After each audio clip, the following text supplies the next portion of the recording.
Así que, bueno, chicos, a partir de lo que estuvimos viendo,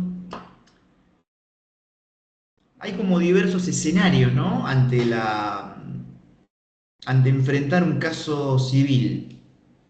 Está claro que voy a seguir una línea argumental como si fuera el actor, pero esto también son preguntas que le aparecen al demandado. Me gustaría que esa idea quede clara desde el comienzo, porque si no pareciera que uno siempre habla respecto del actor y que estas cosas solo le pasan al actor. No, le pasan tanto al actor como al demandado. Por ahí lo que tiene el actor es que tiene un poco más de tiempo, porque puede trabajar las cosas con cierta tranquilidad, que el demandado después no tiene, porque lo corren los plazos. Así que ante la preparación de un proceso hay ciertamente diversos escenarios. El número uno, el que estuvimos viendo en la breve introducción, la construcción de un caso civil, o sea, reconstruir. ¿Se acuerdan que acá empezamos a unir varias cosas que ya vimos, ¿no? La primera entrevista, esa colección de datos, hechos relevantes, si tienen algún tipo de significado jurídico. O sea, fíjense que todo eso nos va a servir para la construcción de nuestra teoría del caso civil, cuáles son los hechos relevantes, quién los provocó, la relación de causalidad, cuál es el derecho de fondo que está involucrado. Todo eso es ciertamente muy importante. Entonces ahí se van a plantear diversos escenarios, como les decía. Primero la recolección del material probatorio. O sea, una vez que nosotros tenemos ideada cuál es la teoría jurídica del caso, tenemos que empezar a sostenerla con cosas tangibles de la vida real. Y ahí empezamos a sondear si existen testigos, uno le pide al cliente que vaya trayendo documentos. También se plantea lo de la preconstitución de prueba, aparece el intercambio epistolar, las actas notariales. O sea que fíjense que es algo que se va preparando, no es que uno desembarca con la demanda como si no hubiera nada antes. También aparece la posibilidad de solicitar información a entidades públicas y privadas, es el oficio de la ley 5177 que ya vimos. Fíjense cómo vamos cosiendo cosas que ya vimos.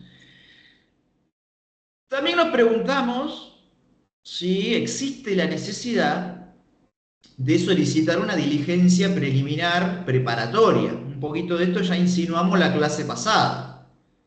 Me acuerdo que pusimos el ejemplo del cliente que tiene una propiedad que está ocupada y necesita recuperarla.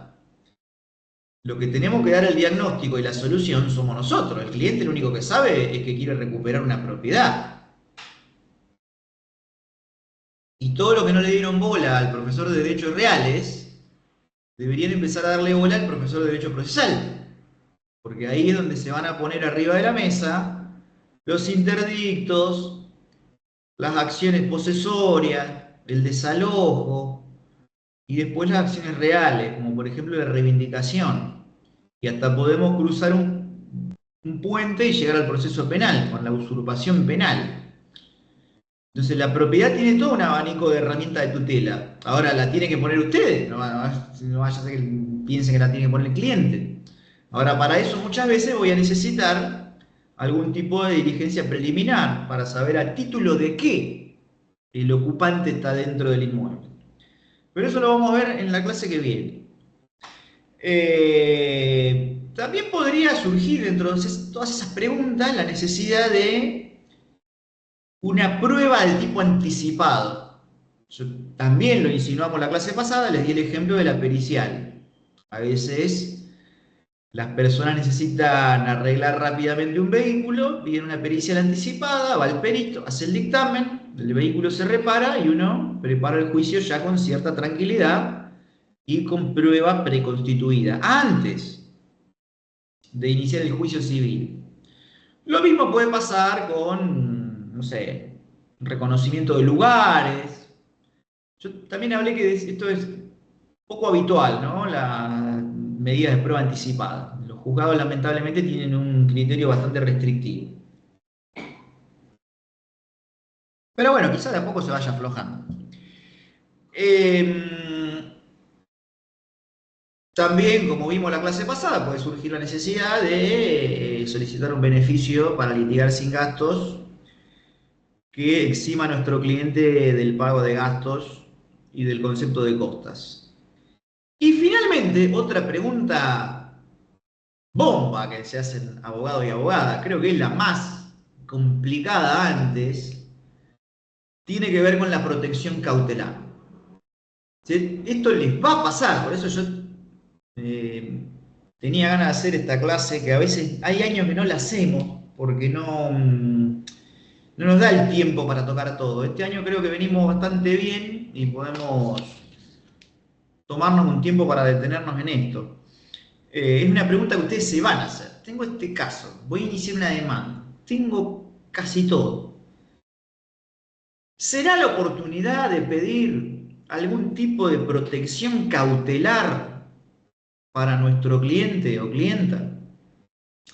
Terrible cuestionamiento, porque uno, bueno, obviamente experiencia no tiene, también da un poco de miedo preguntar, no se sabe si la cautelar puede llegar a salir o no, no saben si eso genera costas o no, intuyen que el cliente tiene cierta urgencia, pero se preguntan si la urgencia del cliente es la urgencia del Poder Judicial, o si la urgencia del Poder Judicial es una verdadera urgencia o es una ficción. Bueno, todo eso vamos a intentar responder un poco, un poco. La incertidumbre, chicos, chicas, no se la van a sacar jamás. Yo se los aviso desde hoy.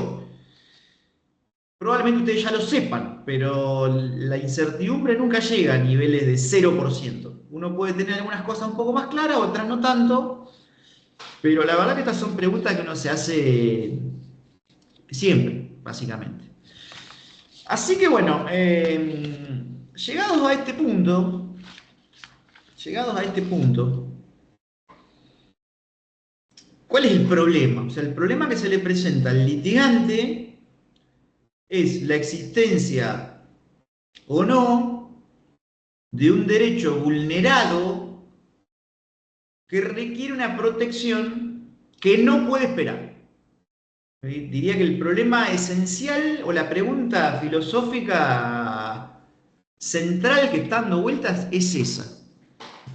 Mi cliente necesita una protección que no puede esperar. En ese sentido, como dicen algunos profesores muy conocidos, el primer juez del caso es el abogado, porque es el que va a tener que valorar la urgencia y realizar todo el encuadre procedimental. Yo le pido por favor que me presten atención acá, porque este es uno de los puntos centrales. Lo otro no sé si es tan difícil de entender, pero nosotros tenemos que lograr separar, o sea, hay que identificar la urgencia y después seleccionar la herramienta procesal, porque urgente no es lo mismo que cautelar, chicos. Esto lo señala muy bien el profesor Falcón y Peirano también. Hay que diferenciar lo urgente de lo cautelar, o sea, esa es la primera gran distinción. Y les voy a dar ejemplos.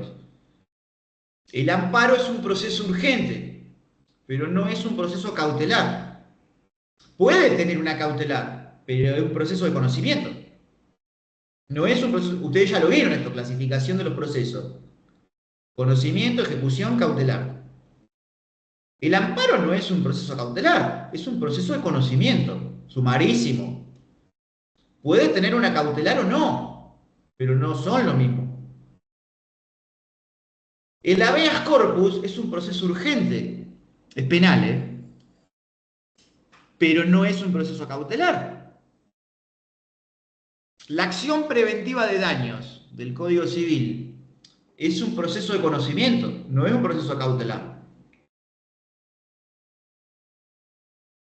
Y así, o sea que lo que primero ustedes tienen que identificar es la urgencia.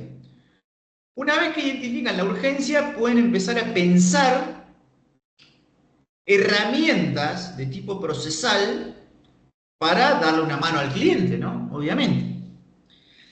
Y fíjense que acá lo que hice es brevemente repasar algunos factores y cosas que tenemos que pensar. Son ciertamente unas cuantas, ¿eh? No es tan fácil como decir Ah, bueno, hay urgencia, cierto peligro, la demora, me pide una cautela. Pero no, si fuera tan fácil, la gente no precisaría un abogado, se empezaría a llenar un formulario, clic, clic, clic, clic, lo manda y bueno, una IA hará el resto. Bueno, no, esto es de pensar. Siempre hay que leer y después pensar. Eh, Igual lo que les voy a contar ahora es a título de sugerencia. Yo esto lo fui, digamos, armando en base a experiencias de tipo personal. A veces dándomela contra la pared y otras veces sonriendo. Eh, yo lo primero que miraría, chicos y chicas, es la naturaleza del derecho a tutelar. Eso es muy importante. Y les diría que es lo primero que tienen que ver y hasta les diría que con eso tienen la mitad del laburo de investigación adentro. Imagínense, no es lo mismo un derecho individual patrimonial que un derecho sensible de rango constitucional o un derecho colectivo o de naturaleza individual homogénea. No es lo mismo. Entonces lo primero que tienen que mirar es el derecho a tutelar y su jerarquía. Y por eso que los profesores de constitucional casi que nos exigen que sepamos por lo menos la parte dogmática de memoria. Bueno, eso tiene algún sentido. No es que están locos o que... No, no, no. Yo no sé cómo será hoy, chicos. En mi época uno recitaba desde el preámbulo hasta el artículo 36 prácticamente de memoria. Y le digo más, si me apuran y jugamos algo, creo que podría hacerlo ahora mismo. No es un devaneo estúpido de profesores trasnochados. Tiene que ver con esto, la identificación rápida. Porque, a ver, vamos a ponerlo en estos términos. Vos tenés un cliente que se está muriendo y vos no tenés tiempo de ir a buscar a Vidar Campo al colegio de abogados que abre el lunes y mientras te compras unas facturas en Leán vas repasando. No, eso lo tenés que pensar mientras vas manejando en el auto. No, no hay tiempo. Por eso, porque estamos hablando de situaciones de urgencia, chicos. Bien, denle bola a los profes de constitucional. Entonces, ¿qué tipo de derecho tenemos? A grandes rasgos, ¿no? Esto si los mismos profes que yo estoy bancando me escuchan hablar de una simplificación tan extrema de esto, seguramente quieran pegarme. Pero por un momento supongamos que hay derechos de tipo patrimonial, como la propiedad, o la tutela del crédito, que también es propiedad, ¿no? Pero bueno, para que ustedes se imaginen su alcance. Hay derechos personalísimos, como el derecho al honor, a la imagen, la tutela del nombre. Y después hay otros derechos fundamentales, la salud, la vida, el derecho a autodeterminar su forma y estilo de vida. Entonces, tienen naturaleza, hay muchos más, ¿no? Hay derechos cívicos, hay derechos económicos, sociales, culturales, el ambiente, la protección de los consumidores, de usuarios.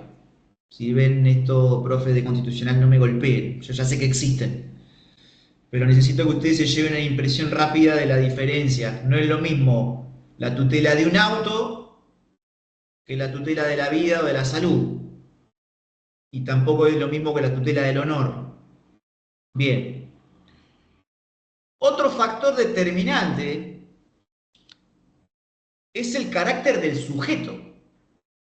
Se imaginarán que no es lo mismo si nosotros somos los abogados de Macri que los abogados de una persona con un alto grado de vulnerabilidad social. No es lo mismo. Entonces, eso también hay que mirarlo. Pero no solo respecto de nuestro cliente, sino también respecto de la contraparte. O sea, la pregunta es, ¿en qué condición está mi cliente? ¿Tiene algún estatuto especial que lo proteja? ¿Es trabajador? ¿Es consumidor o usuario? pertenece a un sector vulnerable de tutela constitucional de rango preferente, como los discapacitados, los niños, niñas, adolescentes. Esas preguntas tienen que estar. ¿Es una persona jurídica? Y si es jurídica, ¿podría entrar en alguna tutela constitucional preferente, como la calidad de la condición de consumidor o usuario? Ustedes saben que esto hoy está aceptado. Fíjense que muchas de estas calidades también nos va a ayudar a encuadrar jurídicamente el caso. Que la tutela de consumidores y usuarios tiene una ley específica, que es la 24240, y a nivel provincial tiene otra más, que es la 13133. Obviamente que los trabajadores tienen la LCT, un fuero entero y una ley de procedimiento propio. Esto ya lo decía el profesor Berizonce, cuando hablaba de tutelas procesales diferenciadas. La existencia de un fuero específico ya es de por sí una tutela procesal diferenciada. Similar consideración podríamos hacer de los niños, niñas y adolescentes, que también encuentran una protección especial en el fuero de familia. Bien, les decía, también es clave preguntarse contra quién puede llegar a ir dirigida nuestra pretensión. Otro vulnerable, ahí el juez tiene un gran problema. Y esto, chicos, es una situación mucho más habitual de lo que uno cree, porque nosotros en las materias de derecho privado solemos poner ejemplos sin maldad, ¿no? Es a título didáctico y ejemplificativo. Los ejemplos son siempre perfectos, ¿no? Tenemos al vulnerable contra el poderoso. Bueno, razonable es que lo perjudicamos un poco al poderoso para equilibrarlo con el vulnerable. Pero chicos, esa no es la realidad actual. Nosotros tenemos vulnerable contra vulnerable, y ahí cobra sentido lo que los profesores de introducción al derecho, que a uno le parecía que hablaban boludeces, hablaban de ponderación, de Robert Alexi y la mar en coche. Eso tiene una vigencia, chicos, chicas, más actualidad no puede tener, porque los problemas de hoy suelen ser de vulnerable contra vulnerables. Fíjense lo que les voy a contar. Hace poco fuimos a una audiencia, no me acuerdo, era una reivindicación. Claro, la persona que estaba ocupando el inmueble era una mujer, no me acuerdo la edad, pero era un adulto mayor, sin ninguna duda, que vivía con la hija, discapacitada y que además estaba embarazada, y las actoras reivindicantes eran tres abuelas, la más joven tenía 80 años. Entonces, eso es ponderar derecho, porque ¿a quién sacás? O sea, complicado estar en los zapatos de ese juez. O sea, de un lado vos tenés tres hipervulnerables, ancianas, que necesitan recuperar la propiedad ayer, y del otro lado tenés una persona expuesta a un alto grado de vulnerabilidad. Eso es ponderar. Entonces, ¿contra quién? También es una pregunta importante. Ni hablar, chicos, cuando la otra parte es el Estado. Cuando la otra parte es el Estado, la situación es todavía más compleja, porque puede ser Estado nacional, Estado provincial, puede ser un ente de control, un ente descentralizado, una persona jurídica estatal autárquica, como la universidad. Y eso también va a influir de manera decisiva en el carril. Imagínense que si ustedes tienen que demandarle a un LP, ¿es federal eso, chicos? Tiene otro código, tiene otra ley. Demandar al Estado Nacional es algo bastante complicado, chicos. Tiene una ley de cautelares específica, ya hace varios años. No me voy a meter por ahí porque tuvo un debate político bastante sesgado. Yo creo que los que hoy, a ver, ¿cómo decirlo? Los que en aquel momento querían beneficiar cierta manera de ejercer el poder, hoy se quieren matar. Se lo digo con esa crudeza. Después vayan a leerla ustedes esa ley. Complicadísima. O sea, invocar una cautelar al Estado Nacional, chicos, no sé. Si yo tiro de acá del balcón una arandela, tengo más chance de invocarla en la antena de radio de mi auto que de invocar una cautelar al Estado. Complicadísimo. Entonces, ese es uno de los lugares críticos donde la política se mete en lo procesal, va a ser cagada. Y los que antes defendían eso, creo que hoy están todos abajo de una baldosa. Lo digo porque estaría bueno también escucharlo, ¿no? Venir a ejercer esa defensa tan férrea del proyecto de ley y de lo que después fue ley. Estaría bueno escuchar qué piensan ahora. Bien. Afortunadamente en la provincia no hay otra ley, obviamente. Invocarle una cautelar al Estado pareciera no ser tan difícil, pero también es algo bastante complicado. Ahí en este sentido tendrían que ir a la ley 12.008, que es el Código de Procedimiento Contencioso Administrativo Bonaerense. Obviamente esta materia es civil, ¿no? No me voy a meter por ahí, pero para que ustedes lo sepan, previo a dictar una medida cautelar contra el Estado provincial, tiene que haber un informe previo. O sea que ya de movilidad tenés un paso más que en civil no lo tenés. Lo que implica cierta bilateralidad, ¿no? Para que ustedes se den una idea. Todo lo que ustedes vieron de medidas cautelares en administrativo tiene algunas particularidades diferentes que en la práctica hacen que sea más difícil invocar una cautelar contra el Estado. Informe previo, hay que acreditar que no se va a afectar el orden público, una serie de complejidades que le meten palos en la rueda al litigante. Por eso, afortunadamente, ¿no? Esta no es nuestra materia, yo se los nombro para que sepan que existe. Pero alrededor de todas estas dificultades es que los jueces contenciosos no les quedó otra que empezar a inventar cosas que antes no existían, como por ejemplo la precautelar. Claro, es tan difícil o tan engorroso invocar una cautelar que tienen que sacar algo que se llama precautelar porque tarda tanto que ya la urgencia y el peligro en la demora se desdibujan. O en realidad no se desdibujan, siguen estando, pero no hay herramientas procesales para dar una solución rápida. Entonces inventaron la precautelar, que es una cautelar antes de la cautelar. Esa la inventaron los jueces federales con la ley de cautelares contra el Estado. Porque fíjense lo interesante, ¿no? El proceso es como el mercado, siempre encuentra un lugar para dónde ir. O sea, vos le pones una ley, arranca para allá. Le pones otra ley, sale para adelante. Le pones todo un conjunto de leyes y viene un abogado y lo salta por arriba, inventa otra cosa. Entonces, no es tan. O sea, es bastante sinuoso el camino. Tanto palo en la rueda, claro, hubo que inventar la precautelar. Yo no sé si la inventó un abogado, la inventó un juez, qué sé yo quién la inventó. Pero dijeron, bueno, esto tarda tanto que ahora vamos a hacer una precautelar. Entonces, hasta tanto se dicte la medida cautelar, en forma precautelar, vamos a disponer tal cosa. Eso es la precautelar. También existen un montón de cosas que no vamos a ver acá, como la anticautelar. Esa ya es genial, o sea, hay cautelar y pues hay anticautelar, la cautelar autónoma o anticipada. Afortunadamente para ustedes eso es otra materia, administrativo 2. Por eso lo importante es empezar a aprender estas cosas desde ahora, porque si uno tiene que ir a administrativo 2 a repasar todo cautelar y después aprenderse en una semana las particularidades de lo contencioso, está complicado. Así que vayan viéndolo a partir de ahora.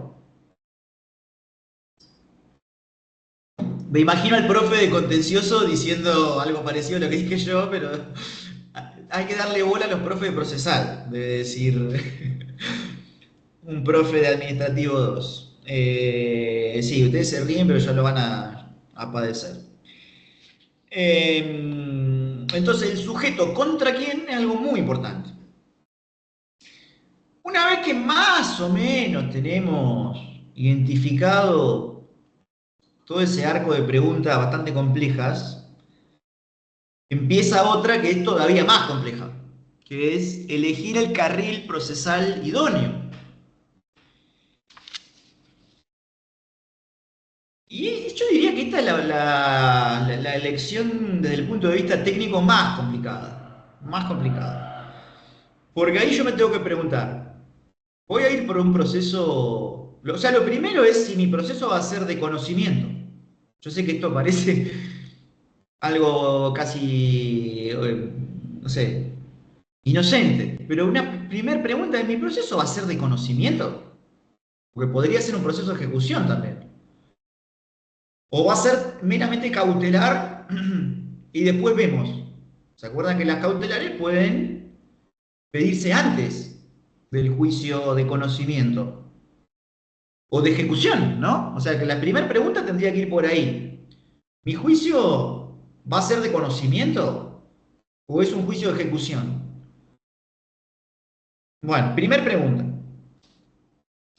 Eh, Otra pregunta es, habiendo determinado el tipo de juicio, es si yo voy a hacerlo de manera previa o voy a solicitarlo en forma simultánea. Para limpiarles el panorama, chicos, chicas, y para y sinceramente en civil esto que les voy a decir ahora les cubre el 90% de los casos, y anoten, porque se van a olvidar y van a volver a este apunte. Chicos, chicas, en juicio de conocimiento, estamos hablando de las materias más usuales, ¿no? Desalojo, incumplimiento contractual, daños y perjuicios. Las materias más usuales, juicio de conocimiento, sumario, ordinario, no hay medidas cautelares. No hay. Por la propia naturaleza del juicio de conocimiento, chicos. Si el juicio de conocimiento se trata de llevar certeza a través de una declaración judicial que esclarezca el alcance de los derechos de las partes, es lógico que la verosimilitud del derecho no va a estar desde el comienzo. Entonces, las medidas cautelares en proceso de conocimiento son una rara avis, o sea que no son el perro verde, para que ustedes me entiendan, o el cisne negro. Dicen que no hay, pero alguno que otro hay.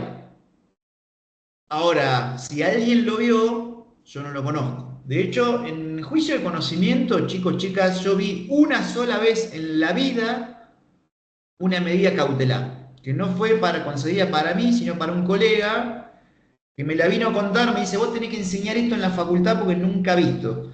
Y de hecho, en el juzgado que se la dieron, le habían dicho algo así como que en 30 años no habían sacado una cautelar en juicio de conocimiento.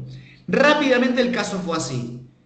Era daños y perjuicios en el marco de una locación. La persona que habitaba el inmueble, se le prendió fuego por completo la casa, tierra arrasada, no había, en infracción al Código Civil, no había contratado seguro de incendio.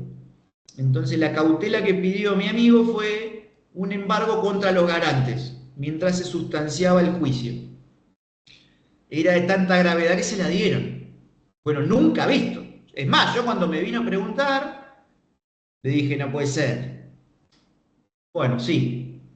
Yo intenté buscarla para hoy y no la encontré, la debo tener por ahí. O sea, una cosa rarísima. Entonces, ¿dónde suelen operar las medidas cautelares? Porque si no estarán preguntándose, ¿y entonces para qué corno estamos hablando de esto si no tienen existencia nunca? Bueno, sí, tienen. En los juicios de ejecución, ya sea de sentencias o de títulos ejecutivos, eh, tienen lugar expresamente en algunos casos puntuales, porque fíjense, yo, como les decía hoy, lo primero que hay que hacer es leer, porque a lo mejor nuestro caso está previsto puntualmente. Fíjense que ahora los vamos a ver si quieren, pero el Código Procesal prevé algunos casos puntuales de medidas cautelares que se conceden porque la ley lo dice. Un caso es, y ya lo hemos visto, el rebelde. El rebelde es susceptible de embargo, inmediato. Otro caso bastante tangible es el del que tiene un accidente de tránsito y carece de seguro. Ese se lo embarga de una. Entonces, otra cosa que puede pasar es que yo tenga un juicio de conocimiento y que además mi situación esté específicamente prevista. Ahora vamos a repasar algunos casos. Todavía estoy en el abanico general. Volvamos al comienzo del capítulo. Tengo que elegir la vía procesal. Primer pregunta, ¿mi juicio de conocimiento es de ejecución? Bien, si es de conocimiento yo ya me iría olvidando de pedir una medida cautelar. O sea, me olvidaría directamente.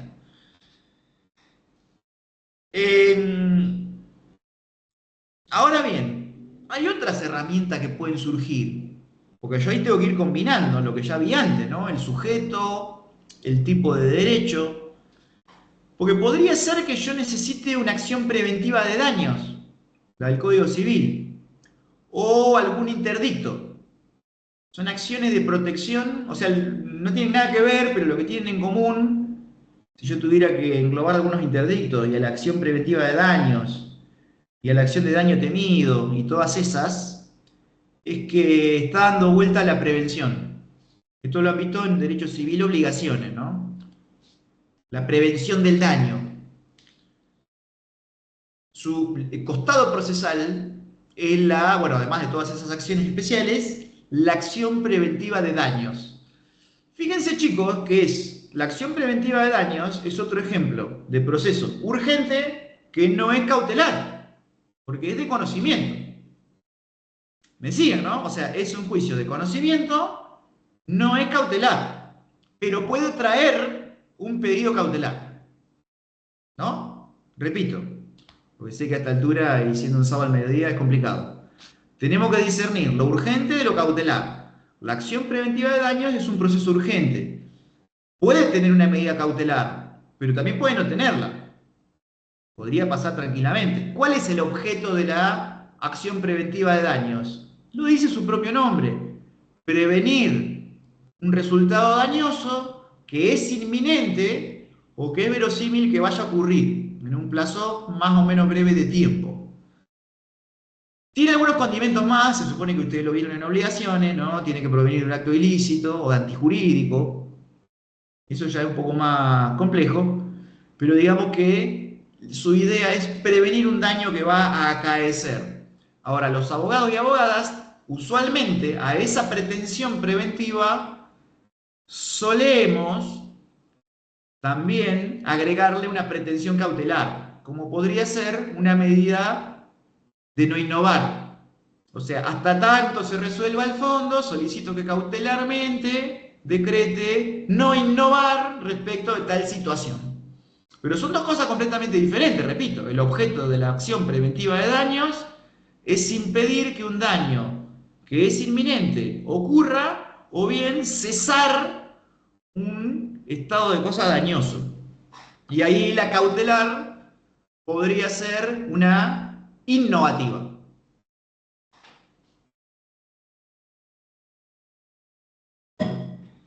Si yo tengo un derecho sensible y me incliné por la vía del amparo, idénticas consideraciones.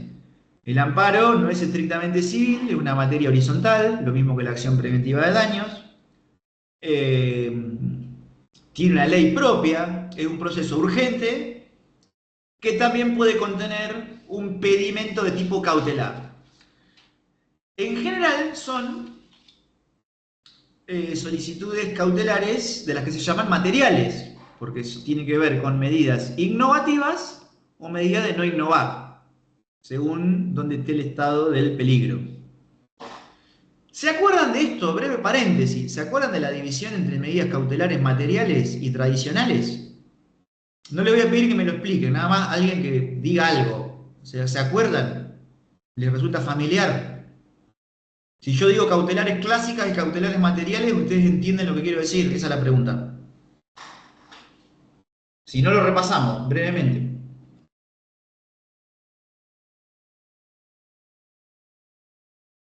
Aunque no tengan la cámara prendida, pueden hablar a viva voz. No, total, no se ve ni quién es. ¿No? Bueno, breve paréntesis.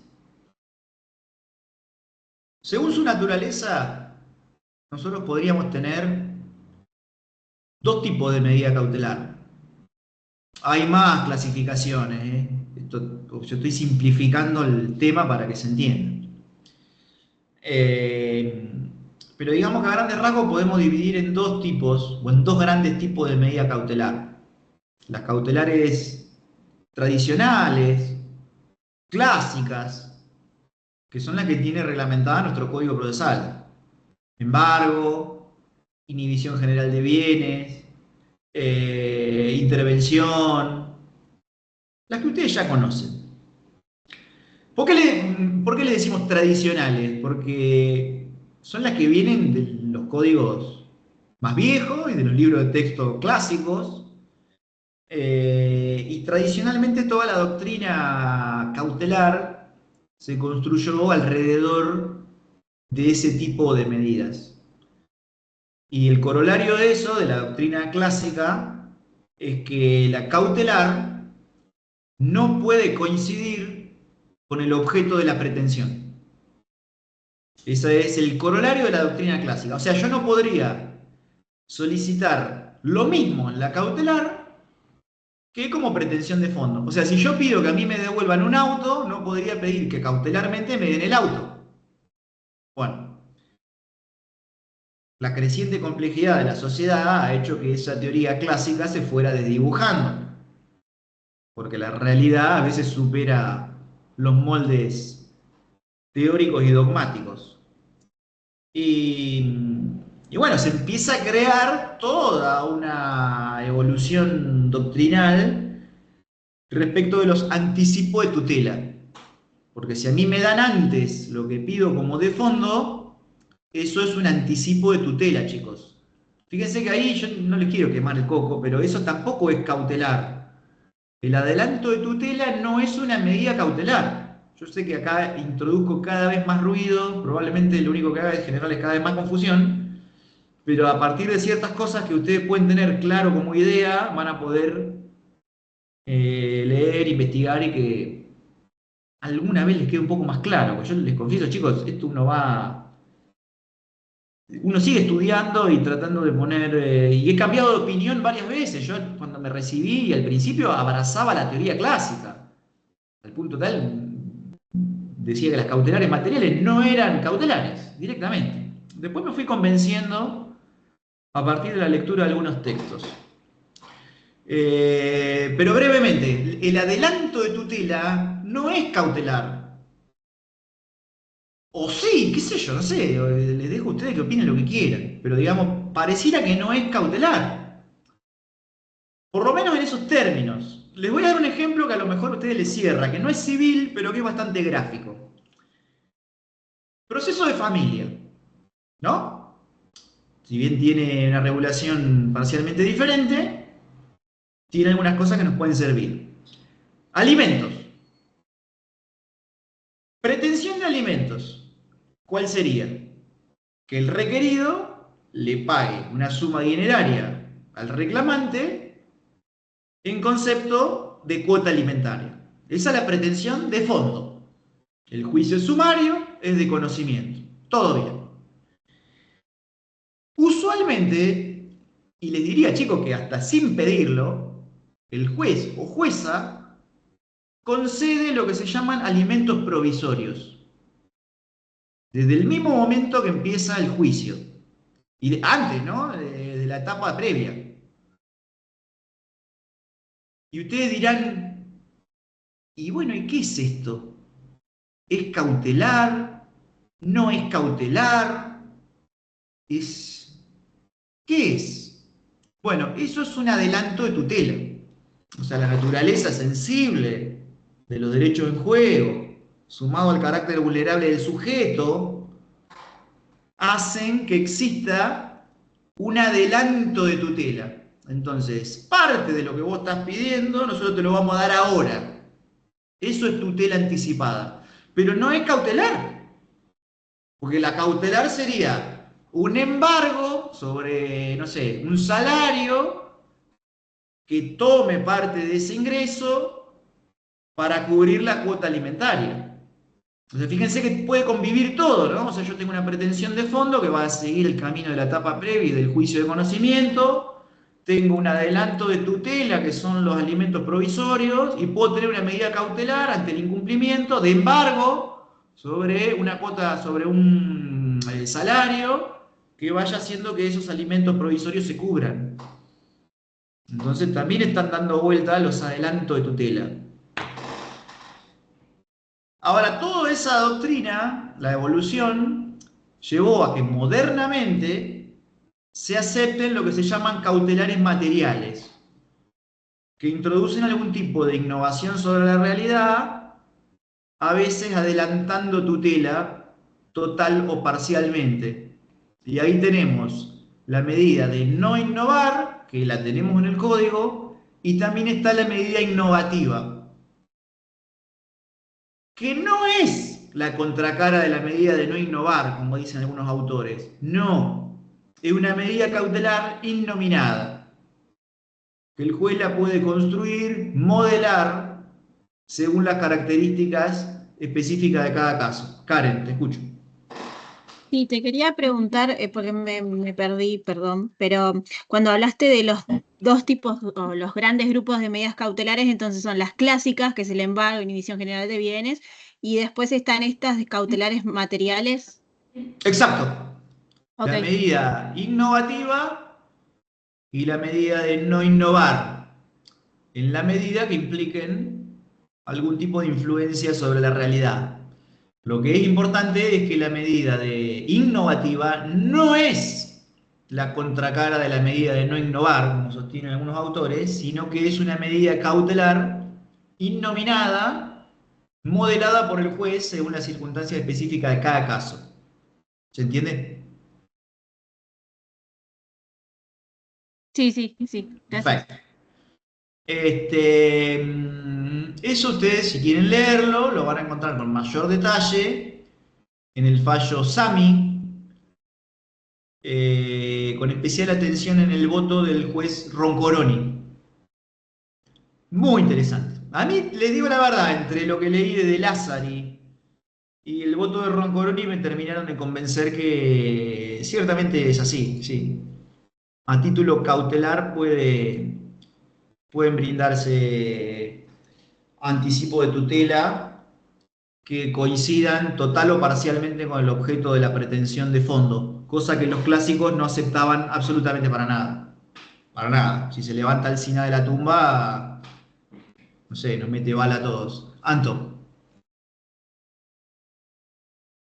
Me quedo, en realidad me estoy mareando, pero por ejemplo, cuando el beneficio de litigar sin gastos se otorga de manera provisoria hasta tanto se resuelva si se le otorga total o parcial y demás, ¿eso también sería una tutela anticipada Es o no? serio, me encanta la acotación que hiciste, Anto. Es Mm. exactamente un adelanto de tutela. Ah, bien. Exactamente, se ve que lo entendiste todo. Es exactamente un adelanto de tutela. Sí. Fíjate No, que me es quedé, totalmente provisional, no tiene carácter cautelar, es un claro. adelanto de tutela. Exactamente. Específicamente previsto por el legislador. Me Sí. hizo ruido porque como es un incidente, yo digo, no sé si, pero no, sí es una tutela Sí, anticipada. no, no, está perfecto el razonamiento que usaste. Sí. Sí, sí, sí, Bueno, sí. gracias. Sí, es un adelanto de tutela. Pero fíjense cómo está buenísimo el ejemplo que dio Anto, porque nosotros tenemos todas cosas que se parecen pero que son diferentes, chicos. Esa es la idea. Por eso yo ya sé que lo estoy confundiendo, yo ya sé que ustedes están imaginando ese ejemplo raro.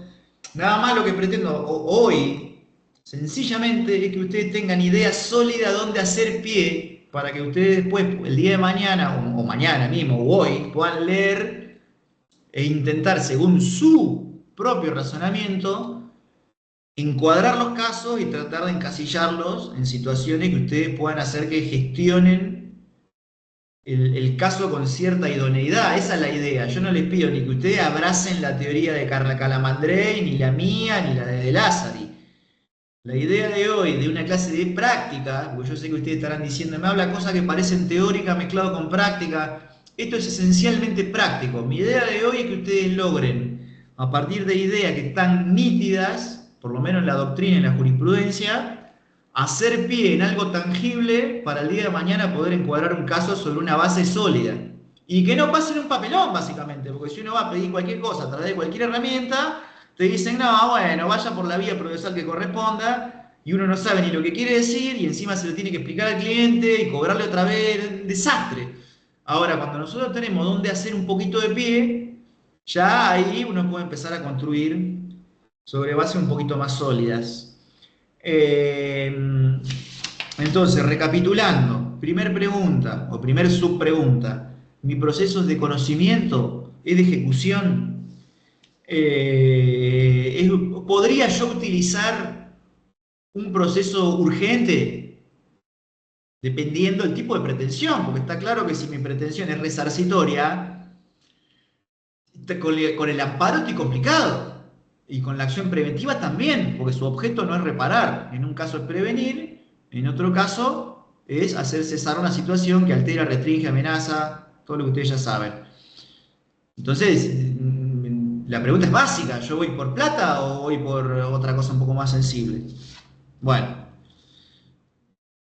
en ese sentido, otra pregunta más, ¿mi situación está específicamente prevista? Por eso la importancia siempre de leer, muchas veces la respuesta está en el código. Miren esto. A ver, artículo, 63, yo los tengo anotaditos acá. El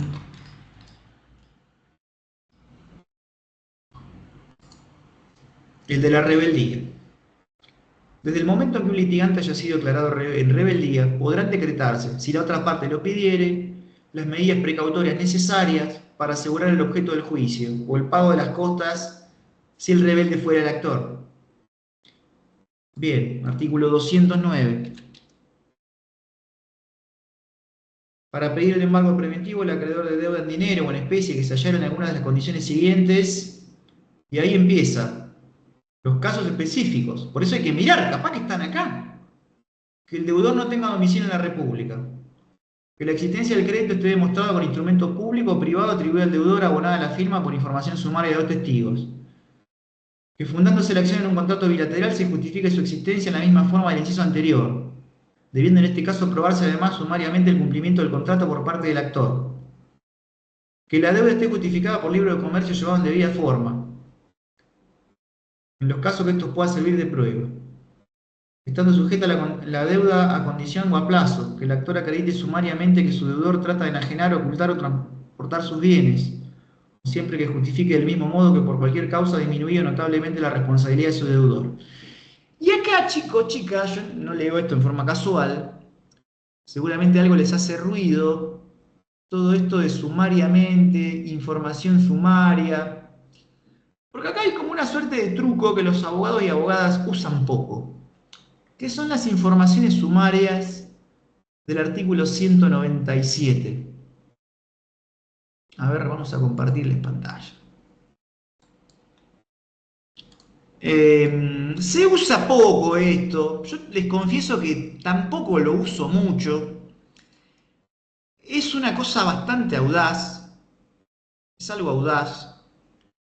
Yo les sugeriría que si ustedes van a usar esto, háganlo con extrema prudencia, porque se puede dar vuelta y tener situaciones desagradables. Ahora les voy a contar, y si puedo les muestro un caso donde yo lo uso, pero la verdad que prudencia. Fíjense lo que dice el artículo 197. Las informaciones para obtener medidas precautorias podrán ofrecerse firmando los testigos el escrito en que se solicitaren, quienes deberán ratificarse en el acto de ser presentado aquel o en primera audiencia. Primera audiencia es ir al juzgado antes de las 9 de la mañana, chicos. No es una audiencia propiamente dicho. Cuando lean que dice primera audiencia, es que la gente tiene que acercarse a mesa de entrada antes de las 9. No es técnicamente una audiencia. Se admitirán sin más trámite, pudiendo el juez encomendarlas a los secretarios. Esto, chicos, básicamente, conjugado con el artículo 209, es una bomba nuclear. Porque fíjense que si yo estoy reclamando un crédito, ¿no? Y dice crédito que consta en escritura pública. Difícil. Pero fíjense que si yo lo tengo en instrumento privado, abonada por la firma de dos testigos sumariamente en los términos de este artículo, yo podría obtener un embargo en un proceso de conocimiento, chicos. Yo les dije que esto era raro.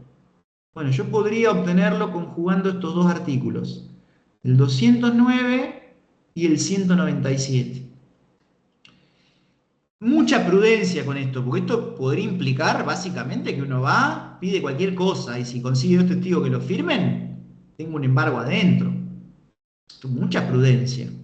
Lo mismo con el caso de el inciso 3, que se justifique la existencia de un contrato en la misma forma del inciso anterior, o sea, por información sumaria de dos testigos. Prudencia con esto, porque si se da vuelta, van a incurrir en los famosos casos de responsabilidad por la imprudencia en la traba de medidas cautelares. Yo les voy a contar para qué lo uso.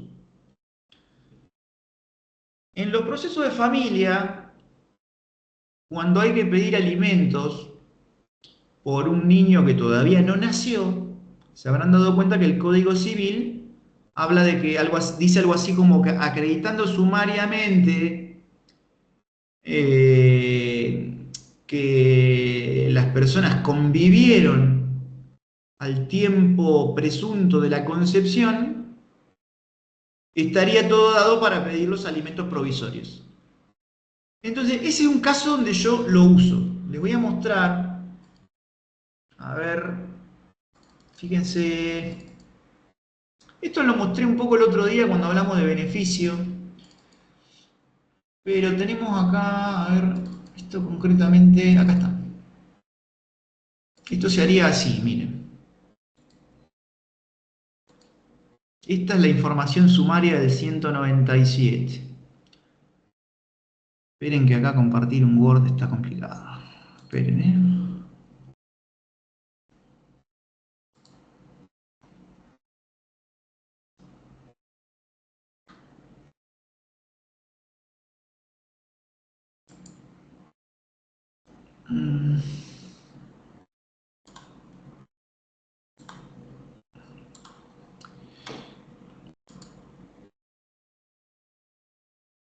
Fíjense, esta es la manera de instrumentarlo.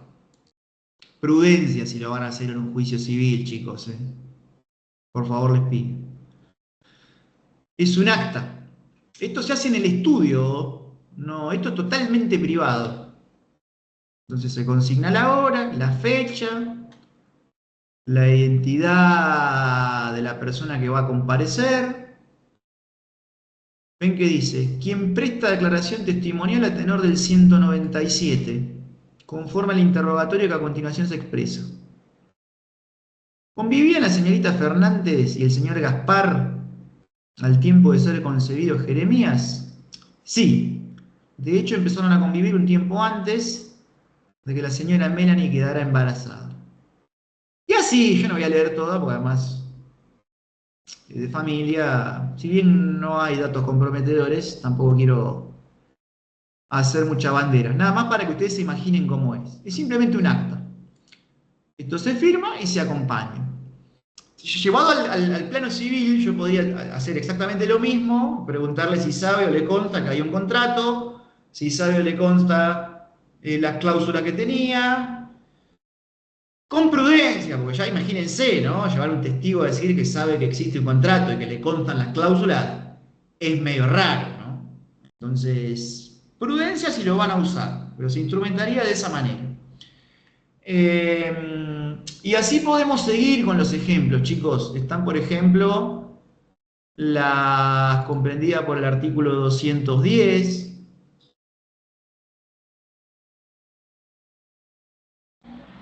El 211. El 212. Por acá anda la del seguro. Ven acá. 210, inciso 5.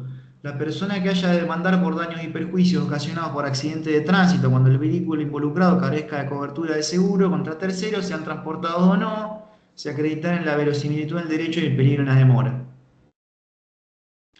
Está hablando concretamente del embargo preventivo. Entonces, otra regla del curso. Primero hay que leer. Probablemente esté ahí. No solamente el código procesal, hay que leer el código civil. El código civil y comercial es genial, porque a nosotros nos tiró, a ustedes, ¿vale? Tiró una bomba nuclear, porque van a tener que leer el código procesal, pero también muchas veces el código civil. Fíjense esto. Esperen, ¿eh? Solo algunos ejemplos, ¿eh? Acá tengo anotado 1000.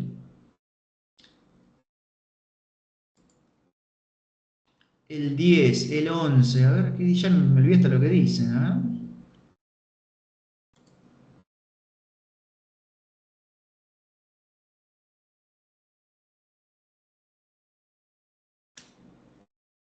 No, 41, 42. Uf, salud mental. Medidas precautorias. Este es un temón, chicos. Nosotros no sé si vamos a llegar a ver esto, ¿no? Pero las medidas de protección de personas en caso de internación es algo bastante sensible. O sea, estamos hablando de que muchas veces implican la internación involuntaria de una persona, ¿no? Por la fuerza, básicamente. Fíjense este caso, que es el que comentábamos hoy, 544. Acá están los alimentos provisorios, chicos, ¿se acuerdan? Desde el principio de la causa o en el transcurso de ella, el juez podrá decretar prestación de alimentos provisionales y también expensa del pleito si se justifica la falta de medios. Fíjense que ya la palabra provisional te habla de la naturaleza de la medida, que no necesariamente es precautoria, tiene una naturaleza propia. ¿Qué otros ejemplos? 2327. A ver.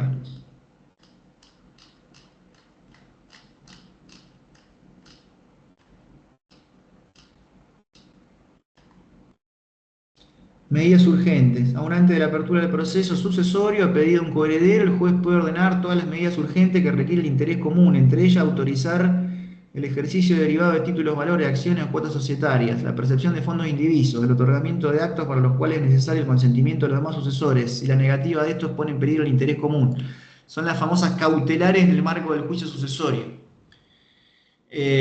También, un temazo este. Si podemos lo vamos a ver más adelante. Bien, creo que es suficiente para demostrarle que tienen que ver los dos códigos. Yo acá anoté un montón de artículos, 1710, 1711, son los que hablan de la prevención, estos que hablan del juicio sucesorio, también los hay en materia de divorcio. Habla bastante de medidas precautorias. El civil y comercial.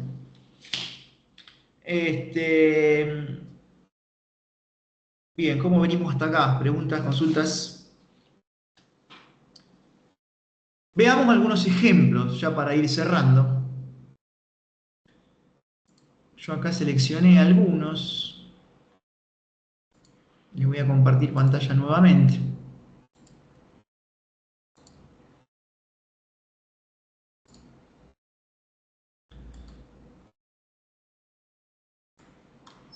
A ver qué tenemos acá.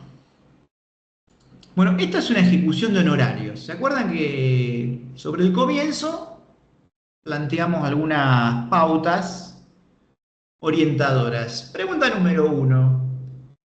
¿Mi proceso es de conocimiento? Respuesta, no. Es de ejecución. Buenísimo, porque los procesos de ejecución tienen contemplada la traba de medidas cautelares. Específicamente. Entonces, ¿qué hicimos acá? Iniciamos la demanda ejecutiva y solicitamos embargo. Y el juez lo trata en el punto 2. Atento a lo pedido, a fin de garantizar el crédito que se ejecuta y bajo responsabilidad del peticionante, decrétase embargo sobre el automotor denunciado, dominio tal, tal y tal, por la suma de tanto más tanto.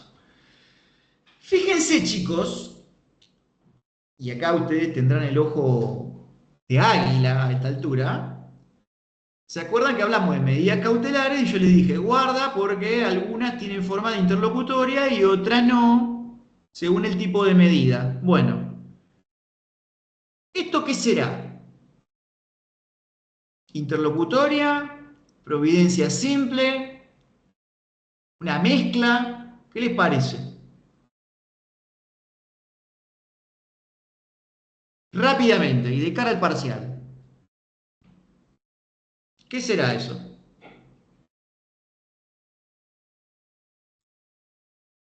Bueno, se lo digo yo, es una providencia simple, chicos. Esto es por la naturaleza de la medida, que es un embargo, y por el tipo de juicio, ejecución.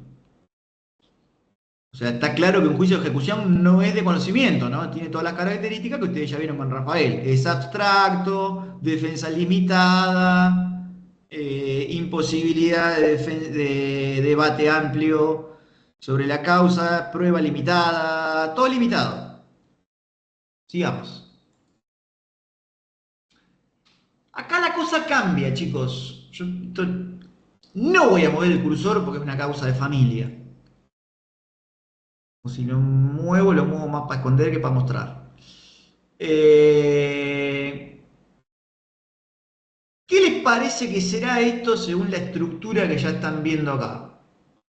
¿Providencia simple o interlocutoria? Parecería una interlocutoria, ¿no? Muy bien, Carolina Jalil. Ya te conozco la voz.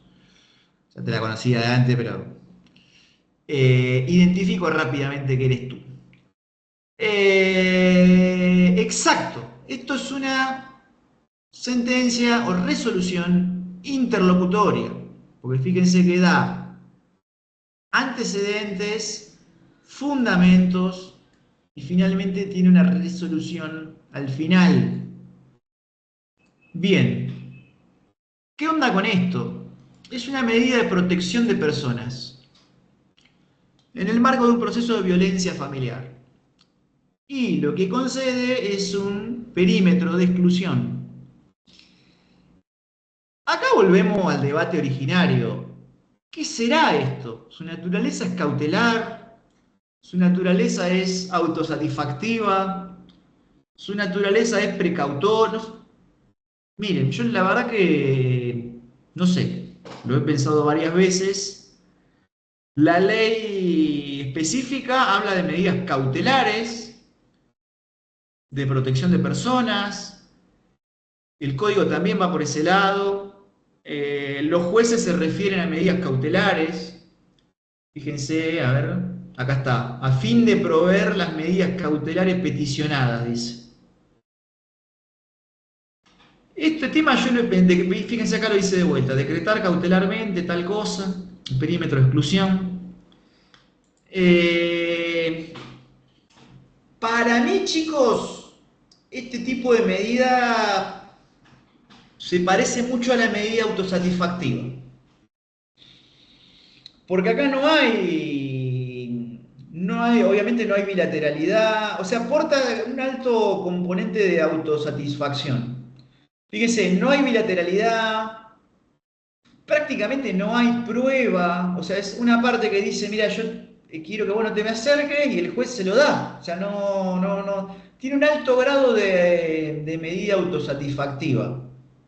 Porque en general también el proceso medio que se agota en eso, porque después lo que sigue a un proceso de violencia es entrevista con el cuerpo interdisciplinario, o sea, no tiene una sentencia que termine como tal, como un juicio de conocimiento clásico. No termina en condenar al pago de tantos pesos a fulano, condenar a tal cosa. Tiene un alto grado de autosatisfacción. Ustedes habrán visto con Rafael también lo que es una medida autosatisfactiva. No es un proceso cautelar, es algo que uno va, lo pide, el juez simplemente lo da y se resolvió ahí, chao. Esto se parece bastante, se parece bastante. O sea, para los que no estén en contexto, una persona va, con fundamento en hecho de violencia en el marco de una relación familiar, pide que cierta persona no se le acerque a un rango que fije el juez y nada más. Obviamente que por las condiciones del proceso de familia eso puede ir acompañado de otras medidas, puede también tener alimentos provisorios, o sea, lo van a ver en familia o podemos verlo más adelante si llegamos a verlo en los procesos especiales. pero porta un alto componente de autosatisfacción. Yo simplemente voy a pedir una cosa, el juez analiza mi pretensión y sin traslado lo que hace es dármela o no. Y si me la da, terminó ahí. Los procesos de violencia no tienen después un debate causal en el cual alguien pueda producir prueba y el otro también, y después de un debate el juez emite una sentencia que condena a dar, hacer o no hacer algo. No, no funciona así, no tiene esa estructura. Así que, bueno, nada, yo se lo dejo pendiente, se lo dejo planteado. Yo la respuesta no la tengo, o sea, lo tengo pensado. Llegué provisoriamente a esa conclusión, pero si alguno de ustedes me dice que no, que son efectivamente medidas cautelares, yo lo voy a aceptar, porque de hecho la ley lo dice así. El código habla de protección de personas y lo trata como si fueran cautelares. Qué sé yo, a mí me da la impresión de que se parece mucho a la autosatisfactiva. No sé, se lo dejo planteado. A ver, otro ejemplo. Y ya nos vamos despidiendo. ¿Qué tengo acá? A ver. Mm, a ver. Ah, quería mostrarles un alimento provisorio. A ver, esperen, Se me deslogueó la MEF. A ver, vamos a agarrar uno random. Banquen un cachito, ¿no?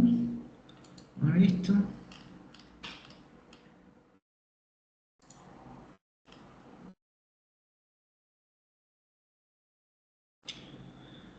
Acá está. A ver. Este es un típico alimentos provisorios. Fíjense que también tiene forma interlocutoria, un poquitito más corta, por eso yo les decía, guarda chicos con tomar la extensión de una resolución para tratar de identificar lo que es. Porque esto es interlocutoria, chicos, miren, autos y vistos, o sea, muy escueto, pero tiene su estructura y la clave está acá, miren, regístrese. Si yo me voy arriba, dice sentencia interlocutoria. Y acá está el número de registro.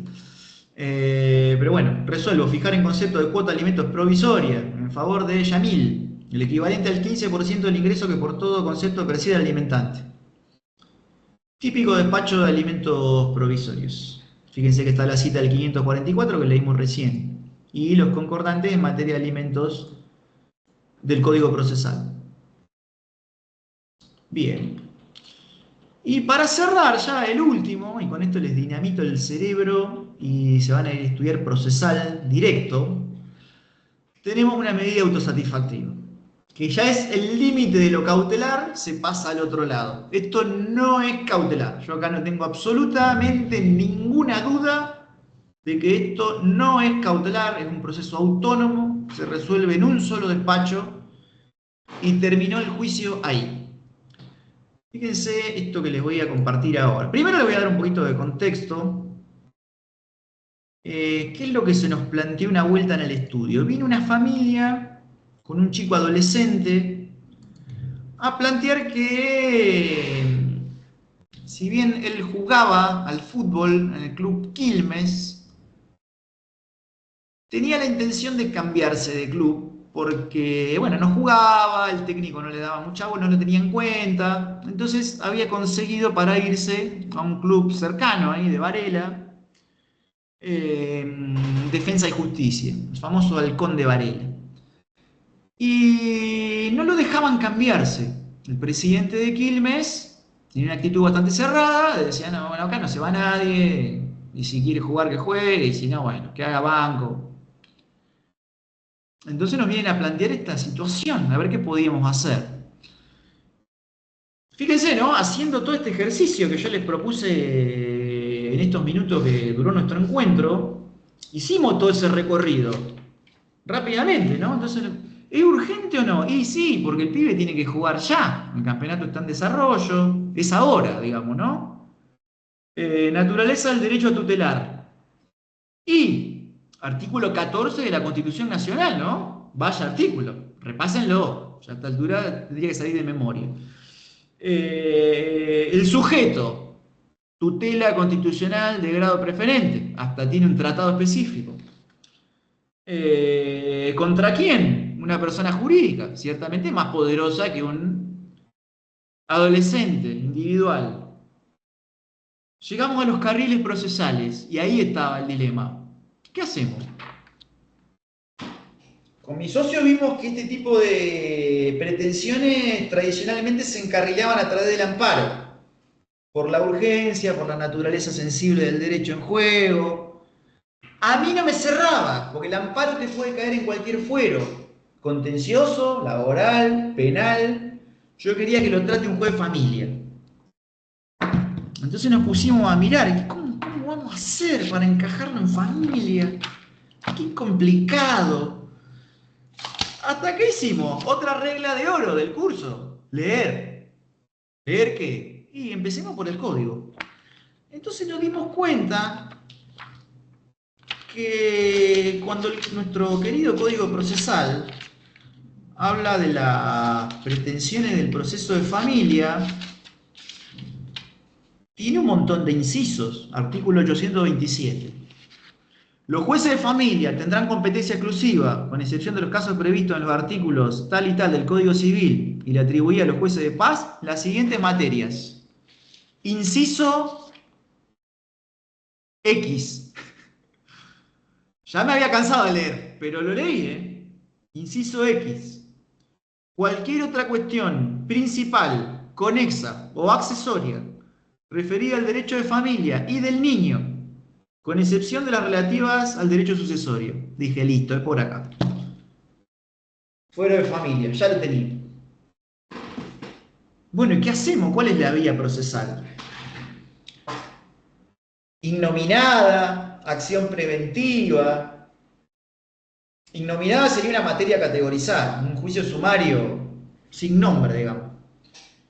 Con el esquema del sumario, pero sin ser una de las pretensiones de la tabla de juicio por materia. Y le digo a mi socio,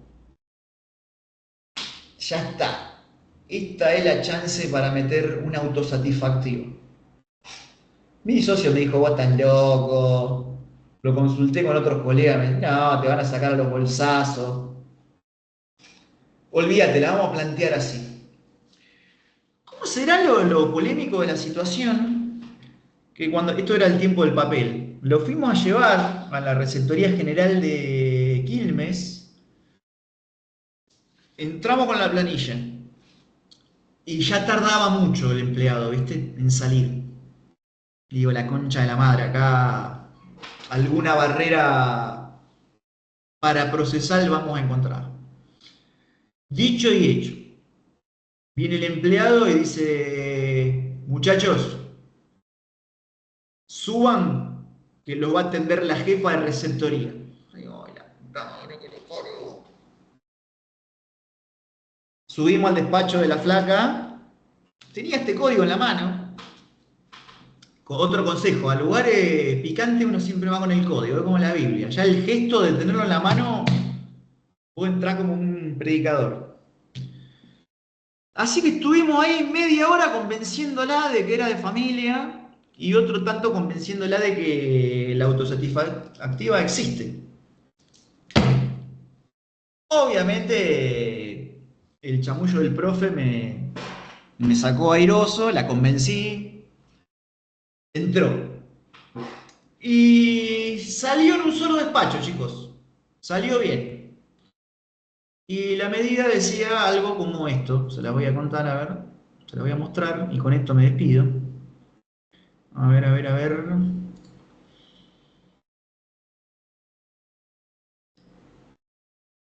Yo no quiero mostrar cosas muy sensibles, ¿no? Pero a ver. Que el Quilmes Atlético Club reconozca la libertad de pase a Lionel Cesaroña. Todo el relato. A ver, ¿en qué termina? Fíjense, acá habla de la autosatisfactiva. Compró el juez. Compró. Acá cosas cosas más de fondo, porque acá los pibes futboleros dirán, pero ¿cómo puede ser? Con esta herramienta vos lo sacás al pibe de cualquier lado, lo metés en otro. La respuesta es que sí, chicos, sí, porque es un adolescente. El adolescente tiene derecho a jugar donde se le cante. Básicamente porque es amateur. ¿No? Bien. Y vamos a la parte resolutiva. Fíjense, se tomó un tiempo prudencial, ¿no? Todo lo que le pasé son justificativos, ¿no? Resuelvo, hacer lugar a la medida autosatisfactiva, debiendo otorgarse el pase libre a esos fines. Comunicar al Club Atlético Quilmes, que yo les comento que no opuso resistencia, y después el oficio se fue directamente a la AFA, que, bueno, operativizó el cambio. Jamás se presentó el Quilmes a ese juicio. Y el pibe terminó jugando en Varela. Así que todo bien. Pero fíjense todo el recorrido que hicimos, desde lo urgente hasta lo cautelar, hacia la medida autosatisfactiva. Que es una medida rara, chicos. Yo les diría que está vinculada a supuestos, a ejemplos como este, donde la otra parte no tiene nada para decir. ¿Qué iban a decir? O sea, hicieron bien en no presentarse, porque si se hubieran presentado hubieran tenido hasta costas. ¿Qué van a decir? No hay nada para decir. O sea, Peirano, que es entre comillas el inventor de este tipo de medidas, o el que le puso nombre, porque estas cosas las inventan los abogados, chicos.